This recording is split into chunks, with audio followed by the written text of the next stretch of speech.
सारा दिन एक इश्यू डिस्कस होता रहा।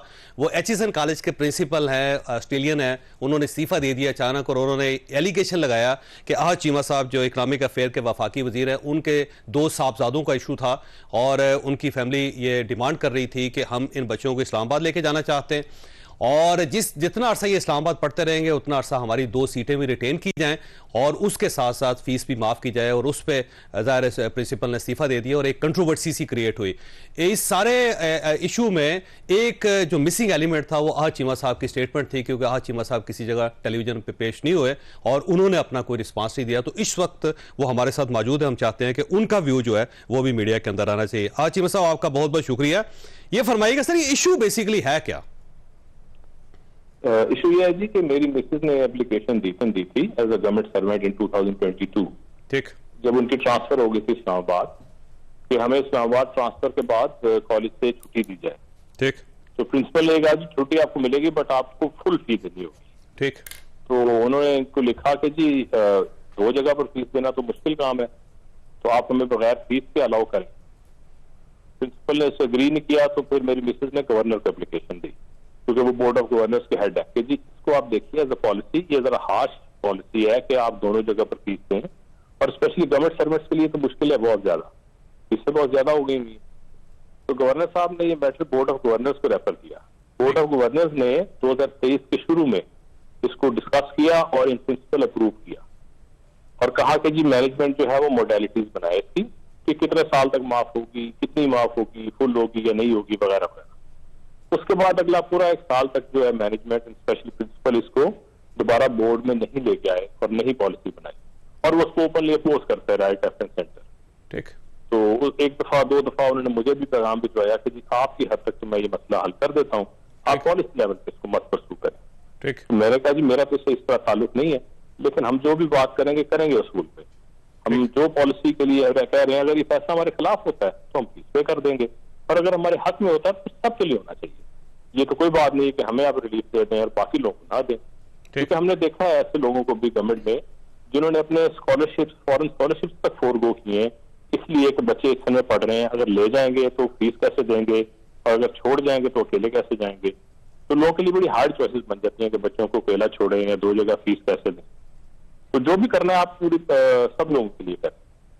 तो प्रिंसिपल साहब ने फिर 1 आफ्टर द अदर बच्चों को स्कूल से उनका दाखिला खारिज कर दिया। ठीक, उस पर दोबारा मेरी मिसेज ने गवर्नर साहब की एप्लीकेशन दी कि जी बोर्ड ने इन प्रिंसिपल अप्रूवल कर दी, उसके बावजूद हमारे बच्चों पर एडवर्स एक्शन हुआ। तो गवर्नर साहब ने उनको कहा कि आप पूरा इस केस का रिकॉर्ड दीजिए, जो कि उनकी पावर है लॉ के अंदर। प्रिंसिपल ने पहले तो रिफ्यूज कर दिया, उसने कहा जी मैं तो कोई रिकॉर्ड नहीं दे रहा और रादर मैं ये कॉलेज के जो लॉयर है उसको दे रहा हूँ सारा केस, तो वो डील करे इसको। फिर को 2-2.5 माह के वक्फे के बाद जब उन्होंने देखा कि उनके खिलाफ कोई एक्शन हो जाएगा तो बिल्कुल ही इलीगल है उनका रिफ्यूजल, उस पर उन्होंने रिकॉर्ड पेश कर दिया। उसके ऊपर गवर्नर साहब ने एक पॉलिसी का ऑर्डर किया कि जो भी ऐसे केस हों जिनको भी अनअवॉइडेबल सर्कमस्टांसेस में जाना पड़े उनको हम 3 साल तक वेवर दे सकते हैं, इसको देख लिया करे मैनेजमेंट और इसके मुताबिक फैसला कर दिया करे। ये उन्होंने पॉलिसी पैरामीटर तय की। ठीक, तो इसके ऊपर किसी को पर्सनली ऑफेंड तो होना नहीं चाहिए, लेकिन प्रिंसिपल साहब जो कि जा रहे हैं उनकी टर्म खत्म हो रही है और उनकी बहुत सारी कंट्रोवर्सीज मौजूद है, तो उन्होंने इसको स्कैंडलाइज करने की कोशिश की है और उसको काफी सारे लोगों ने साथ से उनको लैच ऑन किया है फॉर देयर ओन मोटिव्स। ठीक। अच्छा चीमा साहब, इशू ये है कि सवाल सिंपल है कि क्या इससे पहले कोई ऐसा प्रेसिडेंट है कि कोई बच्चे हों वो एचईसन में पढ़ रहे हों और वहां से उनको किसी और स्कूल में शिफ्ट कर दिया और वहां पे सीट रिटेन कर ली और फीस ना ली हो उसकी? देखिए सीट रिटेन करना या ना करना तो ये उनका प्रोरोगेटिव है ना। हमारी अगर हमसे पूछे तो हम ये कहेंगे आप उसके बदले में दाखिले भी कर लें, क्योंकि प्रिंसिपल ने एचईसन के बोर्ड को ये डेटा दिया कि हर साल कोई 15-20 ऐसे एप्लीकेशन आती हैं। तो अगर 15-20 एप्लीकेशन हर साल आती हैं, लोग जाते भी हैं वापस जाते हैं, इंसान है ना, सब जिंदगी के मुख्तलिफ मामलात हैं। ठीक, तो उसकी जगह पर एडमिशन भी करने तो हमें तो कोई इतराज नहीं, क्योंकि टर्नओवर हर साल इतना तो होता है कि हर क्लास में 100-200 बच्चों की सीटें खाली हो रही होती है। तो जो कोई वापस जाएगा वो अगर खाली सीट होगी उस पर एडजस्ट हो जाएगा। तो ये कोई इतनी बड़ी डील नहीं है। पॉइंट ये है कि ये स्कूल किसी कोटा सिस्टम पे नहीं है। ठीक, ये सरकारी जमीन के ऊपर बना हुआ अवाम सबके लिए स्कूल है और सब लोग अपनी कंपटीशन से इस पर एडमिशन लेते हैं। या तो एडमिशन सिर्फ क्लास 2 और 7 में बल्क में होता है, बाकी तो कोई 1-2 सीटें जो खाली हो। अब अगर क्लास सेकंड में एडमिशन हो गया या 7th में हो गया और उसको कहीं जाना पड़ गया बच्चे को, तो वापसी का एडमिशन का तो रास्ता कोई नहीं, अनलेस वो सीट को लॉक करें या उसको ये अलाउ करें एज अ पॉलिसी कि वो वापस आएगा। नहीं ठीक है, देखिए आज चीमा साहब हो सकता है कि आपका मौका बिल्कुल दुरुस्त हो, को मैं ज़ाहिर जज तो हूं नहीं कि मैं जज कर सकूं इसका, लेकिन बड़ा सिंपल फार्मूला है कि अगर आप आहा चीमा ना होते और आपकी गवर्नमेंट ना होती और उस साइड पे गवर्नर का ताल्लुक पाकिस्तान मुस्लिम लीग नून के साथ ना होता, तो क्या वो सारा ये पूरा सिस्टम आपके साथ खड़ा होता इस तरह आज? जी क्यों ना होता। देखिए बात तो सिर्फ रैशनल डिसीजन की है। जिस बोर्ड ने ये फैसला किया जो मैंने पहले आपको रेफर किया, वो तो पीटीआई गवर्नमेंट में बना था ना। उस बोर्ड ने ये फैसला किया ओवरवेलमिंग मेजॉरिटी के साथ, ये बात बिल्कुल ठीक है। और हमने तो सिर्फ इतना कहा कि आप पॉलिसी लेवल पे डिस्कस कर लें, अगर मेरे खिलाफ फैसला होगा तो फीस दे देंगे, और अगर हमारे हक में होगा तो सबको बेनिफिट होगा। दूसरी बात यह है कि मैं अगर गवर्नमेंट में हूं तो मुझे तो उन्होंने ऑफर की ना कि आप अपने बच्चों के हद तक ये मसला हल कर लें मेरे साथ, आप पॉलिसी लेवल पे ना परसू करें। अच्छा, इसमें पॉलिसी लेवल पे इसको परसू कर रहे हैं तो हमारा कोई उसमें असूल इन्वॉल्व है ना, उसमें कोई गवर्नमेंट में होना या ना होना तो नहीं इन्वॉल्व। अच्छा, एक कहा यह जा रहा है कि जो बोर्ड मेंबर्स हैं उनमें से अक्सरियत का ताल्लुक पाकिस्तान मुस्लिम लीग नून के साथ है, और जो नहीं है सैयद बाबर अली साहब जैसे एक बड़े बिजनेसमैन हैं और बड़े ऑनरेबल इंसान है, वो आज इस्तीफा दे गए हैं। तो क्या बोर्ड के मेंबर्स जो थे उनका ताल्लुक पाकिस्तान मुस्लिम लीग नून के साथ नहीं था? जी, इसको क्लियर करना बड़ा जरूरी है कि जिस बोर्ड ने ये फैसला हमारी एप्लीकेशन पे हमारी फेवर में किया वो पिछला बोर्ड था। उसमें बाबर अली साहब ने भी इस तजवीज को सपोर्ट किया। ठीक, और आज अगर सैयद है मेरे पास उसके मिनट है। ओके, आज अगर सैयद बाबर अली साहब अगर प्रिंसिपल के साथ मुस्ताफी हो रहे हैं तो आप इसको क्या कहेंगे? फिर बाबर अली साहब का इस्तीफा काफी दिन पहले का आया, उनका कोई और रीजन होगा। प्रिंसिपल के बहुत से इख्तिलाफात बोर्ड के साथ चल रहे थे, प्रिंसिपल के कई इख्तिलाफात की खबरें गवर्नर हाउस से भी निकल रही हैं कि वो थे मुस्लिम मामला पे, छुट्टी के मामला पे और उनके कई इशूज थे। बट जो बाबर अली साहब का इस्तीफा as a matter of fact ये काफी दिन पुराना है, उसको आज इसके साथ मिला के एयर किया। अच्छा, लेकिन चीमा साहब अगर फर्ज कर रहे हैं कि प्रिंसिपल वाकई ठीक आदमी नहीं था, तो एक तो उसकी अपॉइंटमेंट कैसे हो गई, फिर दूसरा उसको एक्सटेंड किया गया है क्योंकि वो तो पहले रिटायर हो रहा था, उसको गवर्नर साहब ने रोका है कि आप रुकें, जब तक आपका कोई सब्स्टिट्यूट हमें नहीं मिलता तो उस वक्त तक आप काम करते रहे। तो अगर एक बंदा गलत है तो अपॉइंट कैसे हो गया, और उसके बाद फिर उससे पहले उसको फारग क्यों नहीं किया गया? जब वो रिटायर हो रहा था तो फिर उसे रिटेन क्यों किया गया? नहीं, मैं उसको सही या गलत नहीं कहता ना, मैं उस पर जजमेंट को दे रहा हूँ। मैं तो सिर्फ एक इशू के ऊपर बात कर रहा हूँ ना, उस इशू को उसके मेरिट्स पे में लेना चाहिए। जिस तरह लोगों ने मुझे इस कंट्रोवर्सी में इन्वॉल्व किया है, मुझे आज सुबह एक साहब की कॉल है, मैंने कहा यार अगर आप मुझे इस कंट्रोवर्सी में से बाहर निकाल दें तो फिर इसको देखें ना। उसने कहा मैं कैसे निकाल दूं, इनके हम मेरिट्स को देखने को तैयार नहीं। गवर्नर साहब का ऑर्डर तो कोई पढ़े, उस ऑर्डर में कानून इंसाफ के खिलाफ कोई चीज है या रीजनिंग के खिलाफ कोई चीज है। इसी तरह हमें हर इशू को उसके मेरिट पर देखना चाहिए। मुझे प्रिंसिपल साहब के जात से कोई इख्तिलाफ नहीं है, ना मैं उस पर कॉमेंट करूंगा कि वो अच्छे हैं या बुरे। इतनी बात है कि कोई बोर्ड हो या कोई अथॉरिटी हो, उसका एक चीफ एग्जीक्यूटिव होता है और एक उसके ऊपर सुपरवाइजरी अथॉरिटी होती है जो बोर्ड है, जो फैसले करता है। एग्जीक्यूटिव ने फैसले पॉलिसी डिसीजन को इंप्लीमेंट करना है। यहाँ पे एग्जीक्यूटिव कह रहा है कि मैं पॉलिसी डिसीजन नहीं इंप्लीमेंट करूँ, और एक वन ऑफ नहीं, उसने कहा कि मल्टीपल टाइम्स हुआ, इस केस में भी 2-3 दफा हो चुका है। बोर्ड का फैसला उसने इंप्लीमेंट नहीं किया, पिछले बोर्ड का, और अब गवर्नर साहब का फैसला वो इंप्लीमेंट करने को तैयार नहीं है। इससे तो गवर्नेंस का पूरा निजाम खराब हो जाएगा ना, कि अगर कोई अपने बोर्ड ऑफ गवर्नर्स की या अथॉरिटी के फैसले को जो कि लॉफुल है और पॉलिसी डिसीजन, पॉलिसी तो दोनों तरफ हो सकता था, वो रिजेक्ट कर देते। जी ठीक है, हम नहीं मानते इस एप्लीकेशन को, रिजेक्ट कर देते तो हमें तस्लीम करना पड़ता ना। तो अगर उन्होंने एक्सेप्ट किया बोर्ड ने और गवर्नर ने, तो प्रिंसिपल को उसको फॉलो करना है, सिंपल इज दैट। ठीक, आखिरी सवाल आपसे, बच्चों की फीस बनती कितनी थी चीमा साहब? अब पता नहीं कितनी इन्होंने फीस कर दी है जी, कोई मेरा ख्याल है 60 हजार रुपया एक बच्चे की है, या इफ नॉट मोर, तो तकरीबन 1.25 लाख रुपए होगी। ठीक, और 3 साल के लिए फीस बेसिकली आप पॉलिसी उन्होंने दी ना, और उन्होंने ये पॉलिसी में लिखा है कि जो इस किस्म के कंपल्शन हो उसको अप टू 3 इयर्स आप कर सकते हैं, और उन्होंने मैनेजमेंट पे छोड़ा कि उसके वो केस टू केस फैसला करेंगे। ठीक, और बच्चे 2 थे आपके या 3 थे वहाँ? जी 2 बच्चे। चीमा साहब आपका बहुत बहुत शुक्रिया। खुद यहाँ पे छोटी सी ब्रेक लेनी है, ब्रेक के बाद हमारे साथ सेनेटर अब्दुल्ला खान साहब होंगे, नईम हैदर पचौता साहब होंगे और मौला बख्श चानी साहब होंगे।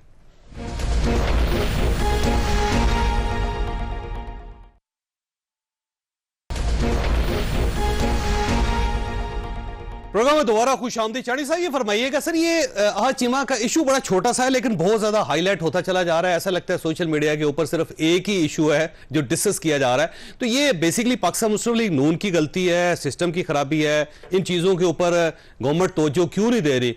कि इस तरह अगर लोग इस्तीफा देते रहेंगे तो ये तो क्राइसिस पैदा हो जाएगा पाकिस्तान के अंदर।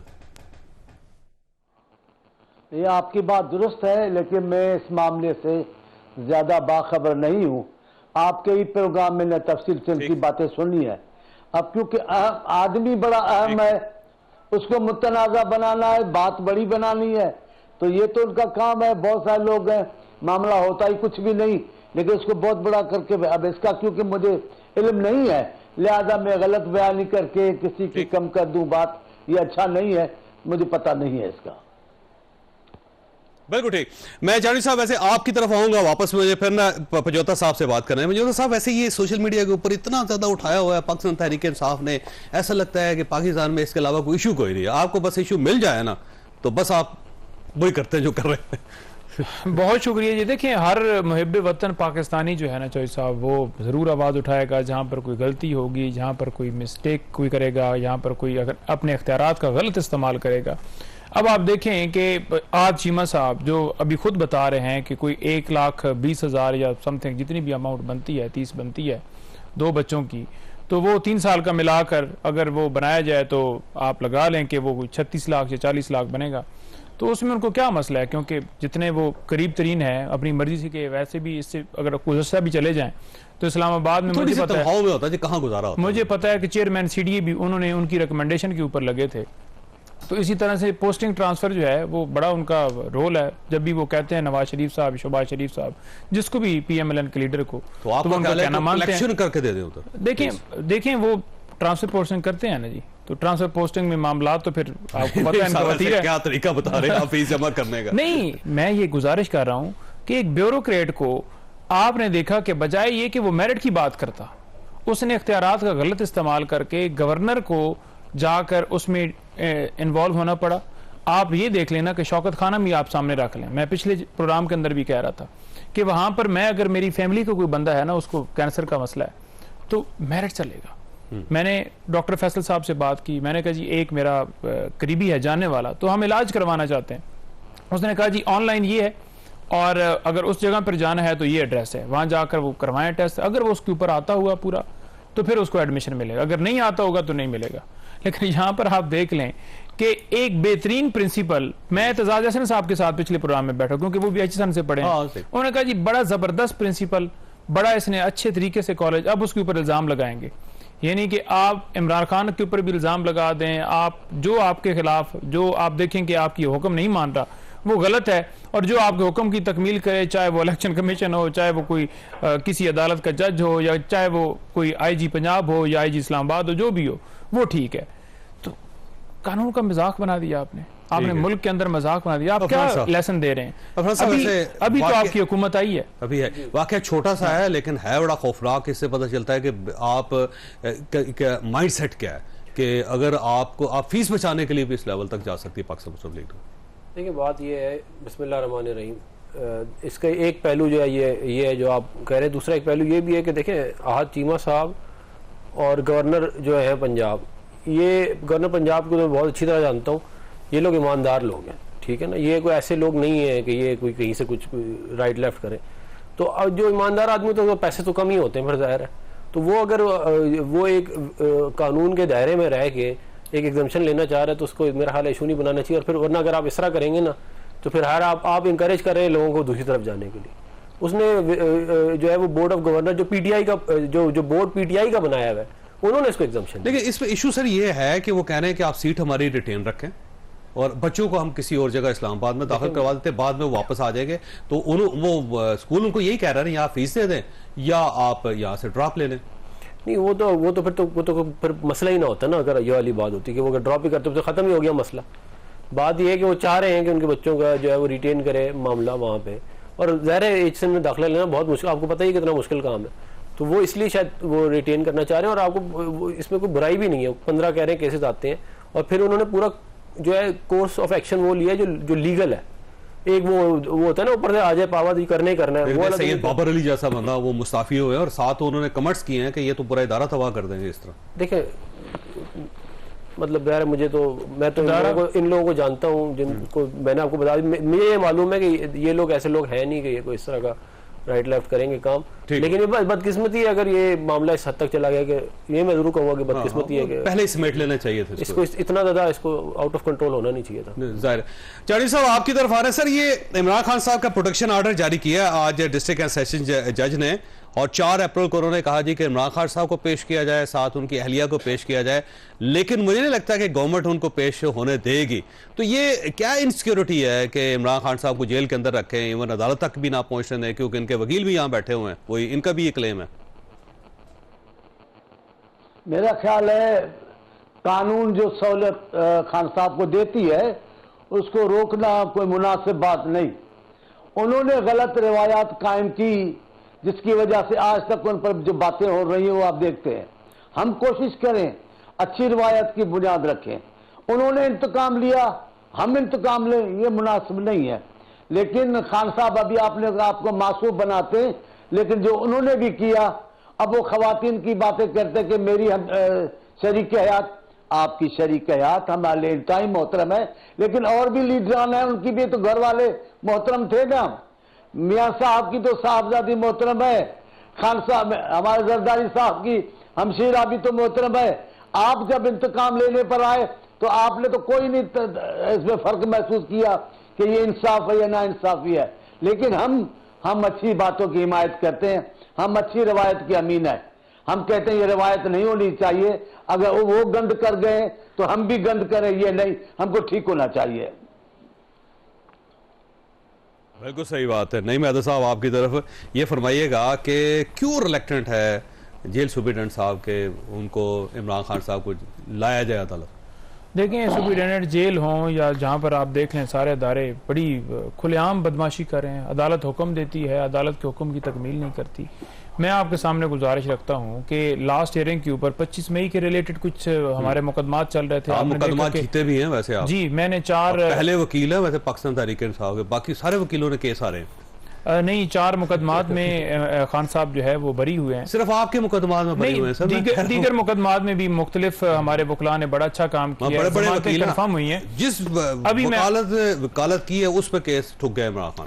नहीं, मैं आपको बताता हूँ, इस वक्त अगर पोजीशन देखे जाए ना 200 के करीब केसेस थे, तो टोटल जो इस वक्त केसेस रह गए हैं ना, जो जिनमें खान साहब की जमानत 9 में कंफर्म नहीं हुई और 4 जिसमें खान साहब इस वक्त हिरासत हैं। नहीं, 4 जो इस वक्त खान साहब 4 में लड़े, टोटल ये 13 केसेस बनते हैं जो इस वक्त जो है हैं।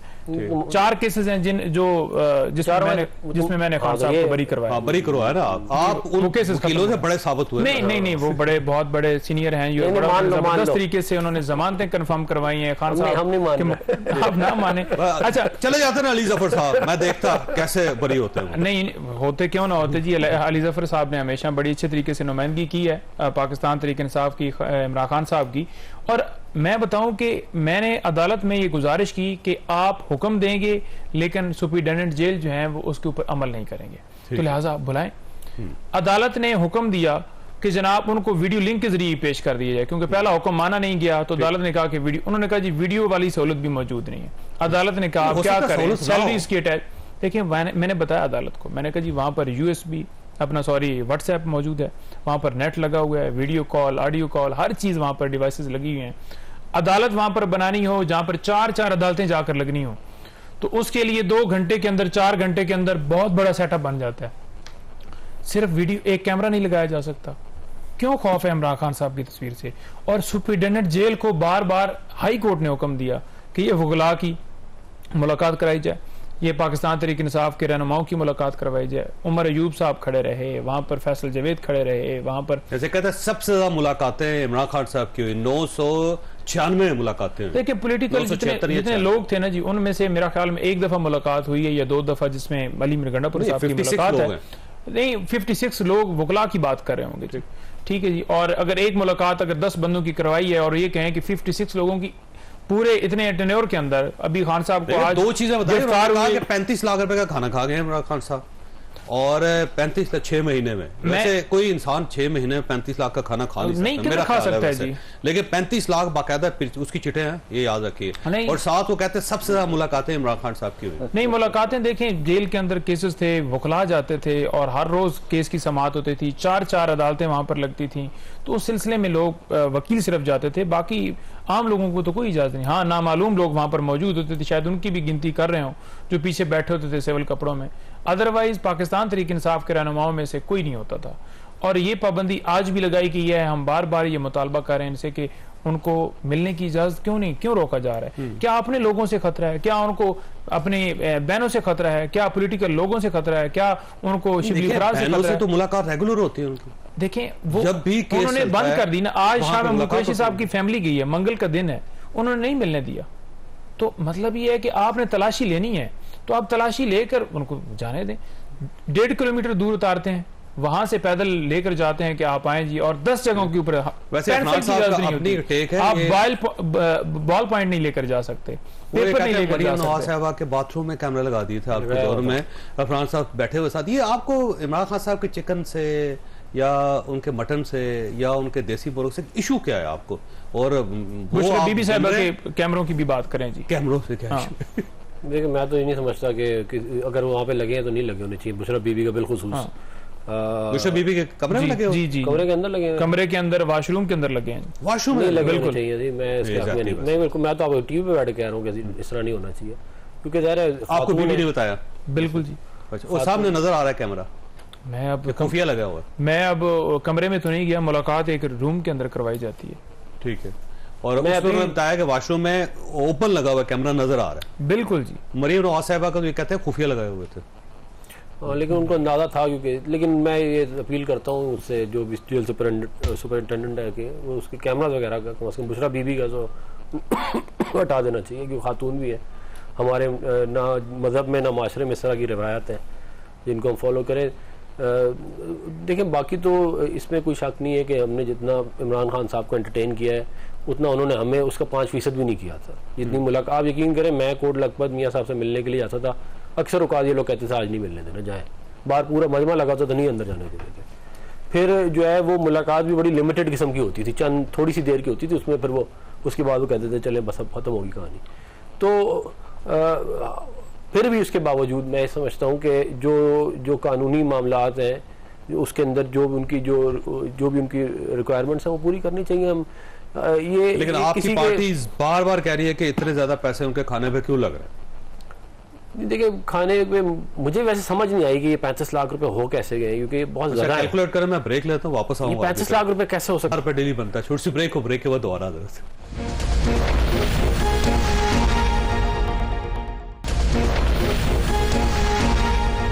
प्रोग्राम में दोबारा खुश आमदी। वैसे ये फरमाइए अफनान साहब, आपने पूछा है सुप्रीडेंट साहब से? वैसे तो मेरा ख्याल है सिद्दीकी साहब ने पूछा है, तो आप भी पूछे हैं कि रोजाना 20,000 रुपये बनता है, तो 20,000 रुपये का अकेला आदमी खाना नहीं खा सकता वैसे रोज। देखिए, मुझे भी हैरानगी हुई है, क्योंकि अगर लेट करें देसी मुर्ग 2-2.5 हज़ार रुपये किलो है, जो मटन है वो 1600-1700 रुपये किलो है, ये 2,000 रुपये का हो जाएगा। चले पूरा बकरा तो बंदा खा नहीं सकता। नहीं, 1 किलो 2 किलो खा लेगा, बहुत खा लिया। 2 किलो भी बहुत ज्यादा है, मतलब इस उम्र तो रोज नहीं खा सकता, वो बीमार हो जाएगा, हफ्ते में बंदा बीमार हो जाएगा। एक तो ऊपर से आप दाल रोटी तो आप जितनी मर्जी खा लें, आप पूरी देग भी बना लें। मुझे ये कैलकुलेशन जो है वो मतलब ऐड अप नहीं हो रही। अब बाकी ज़रा मैंने उसके वो तो देखी नहीं है रसीदे के मैं उसके ऊपर कुछ कह सकूं, लेकिन मैं ये जरूर कहूंगा कि हमने जितना अच्छी तरह इनको रखा है उतना अच्छी तरह इन्होंने हमें नहीं रखा था। ये तो इसमें तो कोई 35 लाख रुपए खर्च कर 35 लाख में 3.5 लाख रुपए भी नहीं खर्च किए अगर वो मुआवजा किया जाए तो ये है मामला। वैसे मैं एक और बात वैसे ये मैं कहना चाहता हूँ कि देखें, अगर कोई खाना खा रहा है तो खाना खाने दें बेचारे को। अभी कोई बात तो नहीं है किसी के खाने के ऊपर जो है वो मैं नहीं समझता कि इसके ऊपर करनी चाहिए। तो अपनी पार्टी से पूछे ना क्यों उछाल रहे इसको, फिर हर किसी का अपना व्यू। मेरा से पूछे ना वो रोज क्यों कैलकुलेट करते रहते हैं। मेरा जाती व्यू ये है, मैं अपना जाती व्यू ये दे रहा हूँ कि किसी के खाने के ऊपर मैं नहीं कम से कम देखिए रिस्क अल्लाह ताला देता है इंसान को। ठीक, सही बात। उसको जिसका रिस्क अल्लाह ने दिया है उसको मिल रहा है। जानी साहब, वैसे एक चीज है जो पाकिस्तान पीपल्स पार्टी खुद भी कह रही है कि जितनी सहूलतें इमरान खान साहब को जेल के अंदर हैं या जितनी सहूलतें अदलिया उनको दे रही है, इससे पहले किसी लीडर को मिली नहीं है। अब भी देखें प्रोडक्शन आर्डर, इससे पहले किसी अदालत ने किसी के प्रोडक्शन आर्डर जारी नहीं किए थे कि आप उनको पेश करें। तो ये इतनी सहूलतें इमरान खान साहब को, लेकिन इसके बावजूद पाकिस्तान तहरीक इंसाफ को एतराज बहुत ज्यादा। तहरीक इंसाफ चाहती है कि अब वो अदालत आए जो जैसे ये दाखिल हो तो चीफ जस्टिस खड़े हो जाएं और कहें वेलकम खान साहब। अब वो अदालत तो नहीं आ सकती, वो तो फिलहाल माजी का हिस्सा बन गई है। अब चाहते हैं कि जनरल वो आ जाए जिनकी ये उंगली पकड़ कर आए और जिनको हाथ दिखाए, तो वो भी फिलहाल नामुमकिन है, ऐसी ख्वाहिश ना करें। लेकिन ये जिस बात पे चीख रहे हैं, चिल्ला रहे हैं, कभी औरों पे भी तो गौर करें। जिन्होंने खुद किया है वो तो देखें। जरदारी साहब की कमसिन बेटी मिलने गई हॉस्पिटल में, जी वहां नहीं मुलाकात करने दी। चले से आगे जाए, जरदारी साहब को भूल जाए। जो जरदारी साहब के साथ आपने किया है वो तो कहीं नहीं आपको मिले, लेकिन उसको छोड़े। लेकिन इस मुल्क का मोहसिन जुल्फकार अली भुट्टो, क्या किया उसके साथ? आप चीख रहे हैं, चिल्ला रहे हैं। उसको कहा गया कोर्ट के अंदर, मौलवी मुश्ताक ने कहा भुट्टो साहब आप जिस इलाके में रहते हैं वहां हमारा कोई दोस्त नहीं रहता। आप समझ सकते हैं ये कहना किसी जज का? और कटहरा बनाया गया स्पेशली जुल्फकार अली भुट्टो के लिए। तौहीन भी तो देखें, ये इलाका परस्ती नहीं तो क्या थी? और आज भी जो रियायतें, ये इलाका परस्ती है। और सिंध और बलोचिस्तान के किसी रहनुमा को ऐसी रियायतें नहीं हासिल हो सकती जिनकी खान साहब को दी गई हैं। क्या है ये, क्या मुसीबत है? आप बराबर इंसाफ करें ना। अदालतें भी इनके मामले में, पहली बार अदालत आई है, उन्होंने आइन का एहतराम किया है, असेंबली का एहतराम किया है। हमारे भी एहतराम से उनके सामने सर झुक गए कि जनाब ऐसी अदालत आएगी तो पाकिस्तान का वकार बुलंद होगा। लेकिन जैसी अदालतें पीटीआई चाहती है, जैसा इंसाफ खान साहब चाहते हैं, जैसा अदलिया वो चाहते हैं, इससे पाकिस्तान का बेड़ा गर्क हो गया था, बेड़ा गर्क हो जाएगा। आपने कभी सुना लाखों लोग जमा होकर सुप्रीम कोर्ट के दरवाजे पर एहतजाज कर रहे थे? कभी ऐसा हुआ है? आप बताएं। ये किसकी वजह से हुआ? खान साहब की वजह से। आइन की मजाक उड़ाई, क्यों? खान साहब की वजह से। अदालतों की मजाक उड़ाई गई, क्यों? खान साहब की वजह से। पूरी मशीनरी रियासत की गैर मौसर हो गई, किसकी वजह से? खान साहब की वजह से। और तो और पाकिस्तान में चौधरी साहब तस्वुर नहीं है कि पाकिस्तान का कोई आदमी खड़ा होकर आर्मी के किसी आदमी पर, किसी इदारे पर, किसी हिस्से पर पत्थर फेंके, बेइज्जती करे, गालियां दे। इन्होंने जो कुछ किया लाहौर में, वो पाकिस्तान के लोग नहीं भूल सकते। और मैंने तब भी कहा था कि खान साहब ये रिवायतें अच्छी नहीं फौजी जवानों को मारने की। अगर ये रिवायत चल पड़ी तो पाकिस्तान की बुनियादें हिल जाएंगी। आप एक इदारे के तकद्दुस में तो पूरा पाकिस्तान खड़ा हुआ है। और है क्या? आप बताएं कौन सी इंतजामिया होती है, कौन से कवानीन है इस मुल्क में? एक इदारे हैं अदलिया से, अब फिर तो को हुई है अफवाज पाकिस्तान है, जिस पर एतमाद भी लोगों का है। और हम चाहते हैं, मैं बरमला कह रहा हूं, मैं चाहता हूं हर मौके पर चानी साहब एक चीज है कि आप हमेशा ये क्लेम करते थे कि जेल के मामले में उन्होंने जेल बड़ी बहादुरी से बर्दाश्त की है, और हम भी ये समझते थे और आज भी समझते हैं। लेकिन इमरान खान ने जितनी मर्दानगी के साथ जेल बर्दाश्त की है, वो बड़ी हैरानकुन बात है कि वो अंदर बैठे हुए वो कहते हैं नहीं मेरी तो लाश ही बाहर निकलेगी, मैं कोई कंप्रोमाइज नहीं करूंगा। इमरान खान साहब तोको नहीं थी कि वो इतनी बहादुरी से जेल बर्दाश्त कर जाएंगे। चौधरी साहब हमें भी तोको नहीं थी, पर असल बात है ये तोको के पीछे ताकत कौन सी है? जिनकी जान निकलती थी वो आज क्यों बहादुर बन गए हैं? आप बताएं हुआ क्या है? जरदारी साहब के जेल में काटने में और इनके जेल के काटने में जमीन आसमान का फर्क है। इनके पर जो अखराजात आ रहे हैं वो आप खुद देख रहे हैं। इनके लिए जैसे दलिया इंतजामिया नरम हो जाती है, जरदारी साहब के लिए ऐसा नहीं था। जरदारी साहब ने बेशक लाहौर एक बहादुर की तरह जेल काटी है, और तरीकेकार भी वही होता है। ये क्या बात हुई फरमाइशी प्रोग्राम पे चलना, मुझे साइकिल भी दो, मुझे मोटर गाड़ी भी दो, मुझे खाना भी इस किस्म का दो। ये जेल तो नहीं है, ये तो पिकनिक पे गए हैं। इसके इनके पीछे लोग हैं जो इनके जेल को भी पिकनिक में तब्दील कर रहे हैं। हमारे साथ ऐसा नहीं था। जरदारी साहब के साथ ऐसा नहीं था। बिल्कुल सही बात। जानी साहब साथ रहे। नईम साहब, ऐसे बात यह है कि जितना रिलीफ आपको मिला ना, वैसे पाकिस्तान में किसी लीडर को नहीं मिला। मसलन देखें 9 मई का वाकया हुआ, अब अभी तक स्टे ऑर्डर पे है सारा। सुप्रीम कोर्ट ऑफ पाकिस्तान ने रोका हुआ है कि फैसले नहीं करने, जबकि मिलिट्री कोर्ट्स जो है वो फैसले करके बैठी हुई है, इतनी ज्यादा रायत। फिर अब साइफर केस के अंदर देख लें, आज जो जजेस के रिमार्क से आपके सामने ऐसा लगता है कि केस उड़ जाएगा, आपको रिलीफ मिल जाएगा। फिर जेल के अंदर आपको हर किस्म की सहूलतें हासिल हैं। इसके अलावा जमानतों पे जमानतें हो रही हैं, बरी हो रहे हैं सारे। तो इतनी रायत किसी और को नहीं मिली, लेकिन इसके बावजूद शिकवे नहीं खत्म हो रहे आपको। देखें, आपने पहले बात की मिलिट्री ट्रायल के हवाले से, तो पहली बात तो यह है कि सिविलियन का किसी सूरत मिलिट्री ट्रायल नहीं हो सकता जब दूसरी अदालतें मौजूद हों। लोगों के, देखिए मैं वही कह रहा हूं, जब दूसरी गवर्नमेंट के में किए थे सर, मैं वही गुजारिश कर रहा हूं, जब आम अदालतें मौजूद हों, जब आम अदालतें मौजूद हैं, एंटी टेररिज्म कोर्ट की भी, दूसरी भी, आप उस मुताबिक दफात लगाकर ट्रायल करें। मिलिट्री की कस्टडी में लोगों को लेकर गए हैं, उनके ऊपर तशद्दुद किया जा रहा है। उनके खानदान वाले आज ज़ारों कतार हमसे बात करते हैं और परेशान होते हैं और कहते हैं कि हमारे बच्चों के साथ उनके नौखन उतारे गए हैं। क्या वैसे मैं ब्रेक लूंगा, यही से स्टार्ट करूं, छोटी सी ब्रेक को, ब्रेक के बाद दोबारा।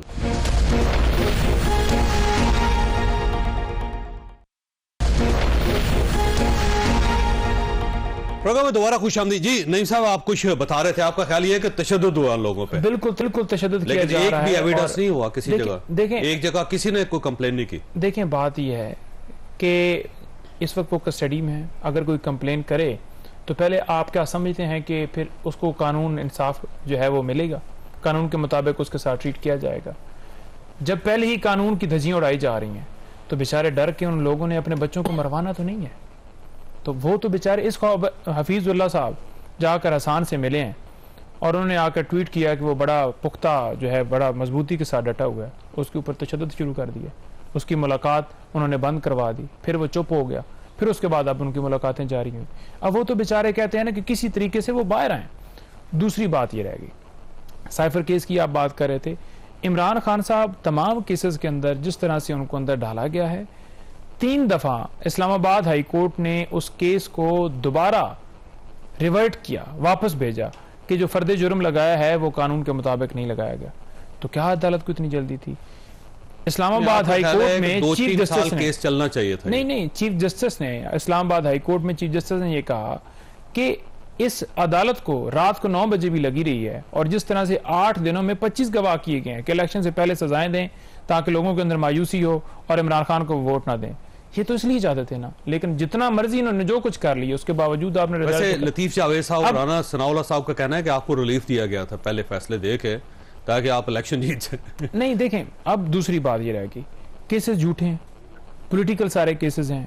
9 मई के हवाले से इमरान खान साहब की जमानतें कन्फर्म इस बुनियाद के ऊपर हो रही हैं कि कोई एविडेंस उनके खिलाफ डायरेक्टली नहीं है, उनके ऊपर इल्जाम है ना कि इनकी इमा के ऊपर, इमा का कोई रोल साबित नहीं कर सके कि कोई ऑडियो हो, कोई वीडियो हो, कोई कॉल उन्होंने की हो या कोई अंदर से बैठ के फोन किया हो कि उस बिल्डिंग को आग लगा दो, ये इल्जाम है ना, नहीं साबित हुआ। इसी बुनियाद के ऊपर कोई शवायद नहीं है, अदालतों ने जमानतें उनकी कंफर्म की हैं। अभी टोटल कोई रह गए हैं 8 के करीब 9 मई के रिलेटेड केसेस उनके ऊपर, जिनके ऊपर जमानतें उनकी पेंडिंग है, बाकियों में तो ट्रायल चल रहा है, वो भी इसी बुनियाद के ऊपर हो जाएंगी। अब तीसरी बात ये रहेगी, जो ये कह रहे हैं कि अंदर जनाब खाने खा रहे हैं, ये कर रहे हैं, अब खाना तो खाना ही है डेफिनेटली, लेकिन आज तक उन्होंने ये फरमाइश नहीं की कि मुझे मुर्गियां ला कर दो, मुझे रोस्ट ला कर दो। एक डंबल पे खाना सुने, एक डंबल, एक एक्सरसाइज के लिए मशीन। देखिए, हर शख्स जो है वो अब फिटनेस, अब ये तो नहीं है कि वो खुद को जो है छुरी लगा लें, वो उन्होंने कहा। उसके अलावा कोई बता दें कि उन्होंने कहा हो कि यहाँ पर मैट्रेस बिछा दें, यहाँ पर हीटर होने चाहिए, यहाँ पर एसी होना चाहिए, यहाँ पर ये कर दें, गलत बयानी की जा रही है जी। 4 कमरे हैं जी, 8 कमरे हैं, डेथ सेल में रखा हुआ है और इमरान खान एक लम्हे के लिए भी पीछे हटने को तैयार नहीं। वो कहता है कि मैं इस कौम के लिए। वैसे अफनान साहब, एक बात है, इमरान खान ने जेल डट के गुजार के दिखा दी है, किसी का ख्याल भी नहीं था कि वो इतना अरसा रेजिस्ट कर सकेंगे जेल के अंदर। देखिए, अभी मतलब कि इसमें तो कोई शक नहीं है कि ज़्यादातर लोगों का ये ख्याल था कि जेल उनसे नहीं काटी जाएगी, लेकिन उन्होंने काट तो ली है। लेकिन अगर देखा जाए हमारी मुल्क की हिस्ट्री में, तो जो मियां नवाज शरीफ साहब ने तकरीबन 3.5-4 साल की जेल टोटल मिला के काटी हुई है। इस तरह बाकी लोगों ने और हमारे जो है उन्होंने कई सालों की जेल काटी हुई है। तो मैं ये ज़ाहिर मेरी को ख्वाहिश नहीं है कि बाकी सारे भी इतनी जेलें काटें, लेकिन बेहतर यही है कि ये जो तमाम पॉलिटिकल पार्टीज़ हैं वो साथ बैठ के किसी एक चार्टर ऑफ रिकन्सिलिएशन के ऊपर काम करें और मामलात को जो है वो आगे बढ़ाएं बजाय इसके, वरना फिर ये एक साइकिल चलता रहेगा ऐसी, फिर इसी में फंसे रहेंगे हम। अगर उसके लिए तो आपको उनके साथ बैठना पड़ेगा। नहीं, वो हमने तो बहुत दफ़ा नहीं हमने तो बहुत दफ़ा ऑफर किया है कि हम किसी इस तरह के चार्टर भेजे ना, जेल भेजे जाके इरफान सदीकी साहब को भेजे, वो जाके वो जेल जाने की तो जरूरत नहीं, जेल तो ये जाते रहते हैं ना, वो तो उधर से अगर मामलात होंगे तभी क्या कहते हैं आगे चले जाएगा। देखिए हमें ये सोचना चाहिए कि हमने इस मुल्क को आगे ऐसे ही चलाना है जैसे ये चल रहा है, या हमने जो है इसके अंदर चाणी साहब वैसे ही कोई बेहतरी की गुंजाइश है इमरान खान साहब को दोबारा राब्ता करके उनको तैयार किया जाए कि बैठे सबके साथ? हमने तो 12 बात भी की है, मेरे लीडर ने तो बड़ी जुर्रत से बात की, लेकिन बदनसीबी है खान साहब की सियासत की जिसमें उन्होंने उस बात को माना नहीं। पहले दिन बिलावल साहब ने जो बात की, खुदा लगी बात करी, शहबाज शरीफ साहब ने भी बात की, लेकिन बिलावल साहब तो आगे निकल गए। अभी भी हमने इलेक्शन के बाद का हम बातचीत के लिए कहे जा रहे हैं, इनको पुराना ख्वाब है कि कोई और है जिससे बात होगी। उन्होंने कहा जनाब हम बात नहीं करेंगे। आप बात नहीं करोगे तो कौन आपको पेरे पड़ के बातें करेगा क्या? और आप ये कह रहे हैं कि मैं हामी हूं, मैं ऐसा हो नहीं सकता कि सिविलियन पर मिलिट्री कोर्ट में केस चले। नहीं, हम पर तो चले, हम तो सजाएं काटी, लेकिन मैं हामी नहीं हूं। लेकिन बात यह है अगर फौजी तनसीबात पर हमले हुए होंगे तो केसेस भी फौज बनाएगी ना, ट्रायल भी करेगी, इसमें क्या बुराई है? आप आ जाए मैदान में। और आपको ये जो रियायतें मिली है ये ऐसे नहीं है, पूरा पाकिस्तान देख रहा है। आप जेल में भी लाडले हैं, आपका मुलाक इलाका कोई और है, आपके असरात कुछ और है, आपके पास गैबी कुव्वत जो है जो सिंध और बलोचिस्तान के लोगों के पास नहीं है, जो इंसाफ के लोगों के पास नहीं है। आपके पास एक इलाके के लिए कानून एक है, दूसरे इलाके के लिए कानून और है। अब ये बातें क्या मजाक है? खाना ये मिल गया, ये पैसे खर्चे हुए खाने पर, ये इल्जामात नहीं है, तौहीन कुछ और है। मालूमात लें। मैं पीटीआई के रहनुमाओं को कह रहा हूं, चौधरी साहब मैं आपसे भी गुजारिश करता हूं, पढ़े भुट्टो साहब के जेल के दिन, किस अंदाज से उसके लिए स्पेशल सेल बनाया गया, किस अंदाज से उसको गर्म रखने के लिए एहतमाम किए गए।